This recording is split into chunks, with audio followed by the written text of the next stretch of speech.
जी दोस्तों, आज की इस वीडियो में आपको दिखाया जाएगा कि वर्मी कंपोस्ट बेड से कलेक्ट कैसे की जाती है और वर्मी कंपोस्ट से केचुए को सेपरेट अलहदा कैसे करना है और छान के वर्मी कंपोस्ट को कैसे तैयार करना है।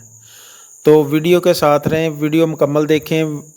वीडियो मुकम्मल देखेंगे तो आपको मुकम्मल हर तरह की इन्फॉर्मेशन मिल जाएगी। आपको फिर पर्सनल में आके या फ़ोन करके सवाल करने की ज़रूरत नहीं पड़ेगी।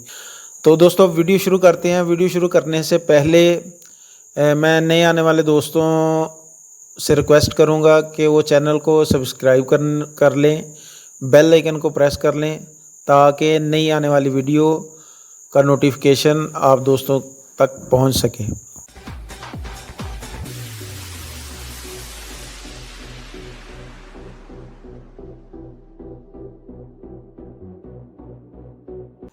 मैं मोहम्मद रिजवान खान, तहसील शकरगढ़, ज़िला नारोवाल से। दोस्तों, वर्मी कंपोस्ट बेड से खाद उतारने से पहले हमने दो काम करने हैं।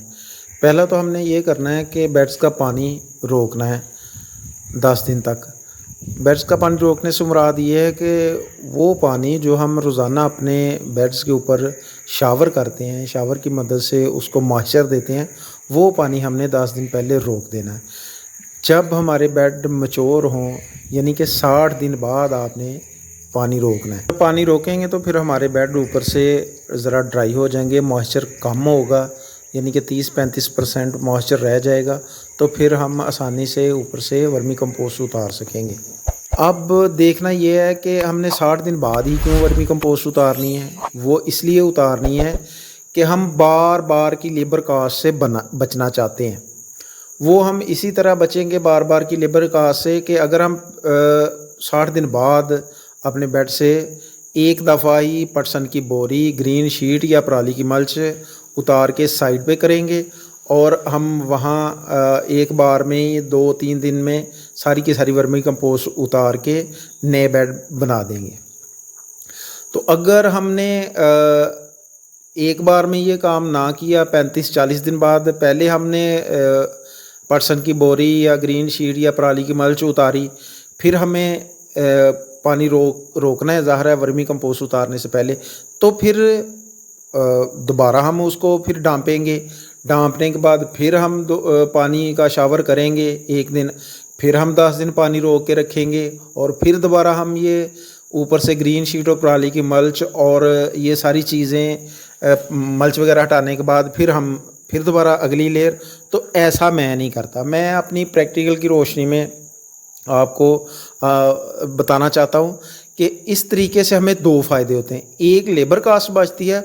दूसरा, जो 35 दिन में वर्मी कंपोस्ट के ऊपर अंडा होता है रेड विगलर्स का, तो वो अगर हम लेयर उतारेंगे 40 दिन बाद या 35 दिन बाद या 50 दिन बाद, तो अंडा काफ़ी ज़्यादा वर्मी कंपोस्ट में आ जाता है, जिस वजह से हमें नुकसान होता है काफ़ी ज़्यादा। क्योंकि मैंने खुद अपने हाथों से अंडे की हैचिंग कराई है। 3 से लेकर 9 तक बच्चे मैंने खुद अपने हाथों से निकाले हैं एक अंडे से। तो हमने अपना अंडा भी सेव करना है और अंडा सेव करने का तरीका यही है कि 60 से 70 दिन बाद जाके अपने बेड से एक दफ़ा ही वर्मी कंपोस्ट उतार लें। एक अंडा 2 से 3 हफ्ते में मैच्योर हो जाता है, यानी कि 21 दिन बाद अंडे से बच्चा निकल आता है। तो दोस्तों, बेड नंगा करने के बाद फिर हमने कुरेदा लेना है। मैं तो ये तूड़ी वाला तरिंगल इस्तेमाल करता हूँ, ये आप देख रहे हैं। इसको मैं अपने बेड्स के ऊपर तकरीबन 1.5 से 2 इंच तक कुरेदता हूँ इसकी मदद से। तो जो रेड विगलर्स होता है वो सारा फोटोसिंथेटिक होता है, इतनी धूप और रोशनी पसंद नहीं करता, अंधेरे में रहना पसंद करता है, और इसीलिए पराली की मल्च और पटसन की बोरी वगैरह ऊपर मल्च के तौर पे इस्तेमाल की जाती है। मल्च हटाने के बाद रेड विगलर सारा का सारा नीचे चला जाता है, और जैसे वो नीचे चला जाए घंटा 2 घंटे बाद फिर हम इसको वर्मी कंपोस्ट को ना किसी फट्टी वगैरह की मदद से या फावड़ा इस्तेमाल करना है, दोनों चीज़ें आप इस्तेमाल कर सकते हैं। फावड़ा इस्तेमाल कर लें या फट्टी इस्तेमाल कर लें। तो वर्मी कंपोस्ट अपने बेड से उतनी उतारनी होती है जहाँ तक रेड विगलर्स नज़र नहीं आता। जहाँ तक जब जिस जगह पे रेड विगलर्स नज़र आ जाए, हमने वहाँ से खाद को उतारना नहीं। अब मैं आपको दिखाता हूँ कि बेड्स के नीचे ये देखें रेड विगलर्स मेरे हाथ में आपको नज़र आ रहा होगा कि ऊपर रेड विगलर्स नहीं है, सारा नीचे जा चुका है। खुराक बेड से बिल्कुल ख़त्म हो चुकी है, बिल्कुल बेड मैच्योर हो चुके हैं। हम ये 2-3 दिन में सारे के सारे बेडों से वर्मी कंपोस्ट उतार लेंगे और नए बेड शिफ्ट कर देंगे।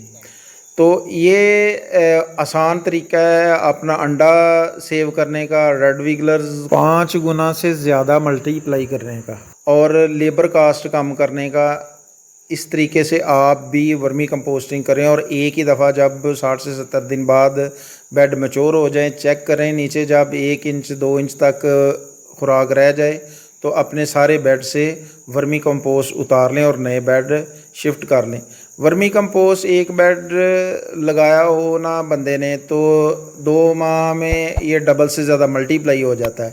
तो एक बेड से 2, 2 से 4, 4 से फिर 8, 8 से 16, 16 से 32, इसी तरह हमने मल्टीप्लाई हमने भी किए हैं और हम दोस्तों के भी अल्हम्दुलिल्लाह सेटअप लगा रहे हैं। 200 से ज़्यादा अब तक मैं छोटे बड़े वर्मी कंपोस्ट यूनिट लगा चुका हूँ और A to Z मैं दोस्तों को गाइड करता हूँ। जितनी भी कंसल्टेंसी हम दोस्तों को फ्री ऑफ कॉस्ट देते हैं। जो दोस्त हमसे वर्मी कंपोस्ट का यूनिट लगवाना चाहते हैं तो उनको आने जाने के अखराजात फिर दोस्तों ने मैनेज करने होते हैं। हम तो सिर्फ़ अपनी जान सफ़र में रिस्क में डाल सकते हैं। आने जाने के अखराजात कस्टमर के होंगे। रेड विगलर्स के रेट वीडियो में मेंशन कर दिए जाएंगे, वर्मी कंपोस्ट के रेट भी वीडियो में मेंशन कर दिए जाएंगे। आप वो भी देख सकते हैं, वर्मी कंपोस्ट के रेट भी और रेड विगलर्स के रेट भी। तो दोस्तों अब बढ़ते हैं वर्मी कंपोस्ट कलेक्ट करने की तरफ, यानी कि वर्मी कंपोस्ट इकट्ठी हम किस तरह से करते हैं। दोस्तों इस तरह से हम फट्टी की मदद से, ये छोटी सी फट्टी मेरे हाथ में है, तो हम इसकी मदद से तकरीबन 1-1 इंच 1.5 इंच या जहाँ तक हमें रेड विगलर्स नज़र नहीं आता वहाँ तक हम फट्टी की मदद से बेड्स के ऊपर छोटी छोटी ढेरियाँ लगाते जाते हैं और बाद में कढ़ाई या बाटे की मदद से उठा लेते हैं या हाथ वाली रेडी की मदद से उठा के तो फिर हम छानने के करीब ले जाते हैं। हमारे छानने के करीब ढेर लगे हुए हैं वर्मी कंपोस्ट और हम तैयार भी करके दे रहे हैं। और अगर किसी दोस्त को वर्मी कंपोस्ट चाहिए तो ये इसके 3 रेट चल रहे हैं दोस्तों। जो दोस्त बल्क में लेता है वर्मी कंपोस्ट वो हम दे रहे हैं 40,000 का टन, और जिस दोस्त को 1, 2, 4 तोड़े चाहिए उनको मिलेगी 2500 रुपये का 50 केजी का बैग, और ऑनलाइन 120 रुपये पर केजी है। कम से कम ऑर्डर 20 किलो हो तो फिर डिलीवरी फ्री है। अगर 20 किलो से कम किसी दोस्त का ऑर्डर हो तो डिलीवरी फिर कस्टमर अदा करता है। और वर्मी कंपोस्ट में मॉइस्चर लेवल 10 से 15% होता है। आप दोस्त देख सकते हैं कि हमारी वर्मी कंपोस्ट की क्वालिटी कितनी शानदार है माशाल्लाह। किसी किस्म की कोई मिलावट नहीं होती। हम साफ़ सुथरा गोबर इस्तेमाल करते हैं जिसमें कोई किसी किस्म की रेत और मट्टी या बजरी किसी किस्म की कोई चीज़ नहीं होती। हम प्योर वर्म का एक्सक्रीटा और वो भी छान के तैयार कर। तो जो दोस्त इंटरेस्टेड हों वर्मी कंपोस्ट के यूनिट लगवाने के लिए या वर्मी कंपोस्ट ख़रीद कर इस्तेमाल करना चाहते हैं तो वो रब्ता कर सकते हैं। अब तो दोस्तों आते हैं अपने मौजू की जानिब। तो हम जब वर्मी कंपोस्ट बेडों से सारी वर्मी कंपोस्ट उतार लेते हैं, नीचे जब ईंटों के बराबर लेयर बचती है ना, उसमें हमारा सारा अंडा बच्चा और अडल्ट केचुआ सारा वो से 2.5 इंच की लेयर्स में वो हमारा सारा अंडा और बच्चा और अडल्ट रेड विगलर्स होता है, वो डबल से ज़्यादा मल्टीप्लाई हो चुका होता है। तो फिर हमने वो उठा के इस तरह छोटी छोटी ढेरियाँ लगा लेनी होती हैं, और जब रेड विगलर्स नीचे जाए तो ऊपर से हम खाद अलहदा करते जाते हैं। ये तकरीबन पूरे दिन का प्रोसेस होता है। रेड विगलर्स नीचे जाता है, खाद हम साइड पर उठाते हैं, रेड विगलर्स नीचे जाता है। क्योंकि ये फोटोसिंथेटिक होने की वजह से इसे धूप और रोशनी पसंद नहीं होती तो ये नीचे चला जाता है, हत्ता कि बस थोड़ा सा जितना रेड विगलर्स है वही रह जाता है, बाकी खाद हम सारी अलहदा कर देते हैं। ਆਂਦਾ ਰਹਿੰਦਾ ਬੱਕਰਿਆਂ ਦੇ ਕੰਮੇ ਲਾੜਦਾ ਸਾਨੂੰ। ਭਾਈ ਕੰਮ ਫਿਰ ਲੇਬਰ ਨੇ ਕਰਨਾ ਹੁੰਦਾ ਕਿ ਯਾਰ ਲੇਬਰ ਨੇ ਦਾਵਤਾਂ ਖਾਣੀਆਂ ਹੁੰਦੀਆਂ। ਦੋਵੇਂ ਭਾਈ ਨੇ ਮੇਰੇ, ਇਹ ਮੇਰੇ ਤੋਂ ਛੋਟਾ ਹੈ ਕਮਰ ਖਾਂ, ਇੱਧਰ ਨੂੰ ਮੂੰਹ ਕਰੋ ਜੀ। ਇਹ ਉਸ ਤੋਂ ਛੋਟਾ ਹੈ ਹਾਫਿਜ਼ ਆਮਰ ਖਾਂ, ਤੇ ਉਹ पीछे लगा है मोहम्मद उमर खां। चारों भाई हम इकट्ठे ही काम करते हैं माशाल्लाह। और ये आज हम कल्चर तैयार कर रहे हैं, ठीक है दोस्तों। ये सारी डेयरियाँ लगाई हुई हैं, ये भी ये हम कल्चर जो तैयार करते हैं उसकी वीडियो तो मैंने अपलोड की हुई है अपने यूट्यूब चैनल पे, उसका लिंक मैं डिस्क्रिप्शन में दे दूँगा। और ये इस तरफ बेड लगे हुए, और आगे आपको मैं दिखाता हूँ जी दोस्तों। ये छानने पे डाल दी वर्मी कंपोस्ट, और ये नीचे आना शुरू हो गई। ये जी बिल्कुल चाय पत्ती की तरह दानेदार प्योर सीक्रेट है सारा वर्म का। और ये जो आपको कुछ तिनका नज़र आ रहा है ना, ये बेड्स के ऊपर पराली डाली हुई उसका तिनका है, ऐसी कोई टेंशन नहीं है ये तिनके की। माशाल्लाह वर्मी कंपोस्ट की क्वालिटी आप चेक कर रहे हैं भी है, बकरी का वेस्टेज भी है, गोबर भी अवेलेबल है। तो सर आप हर चीज़ को गोबर में मिक्स करके, इसकी कुछ रेशियो है वो गोबर में मिक्स करें।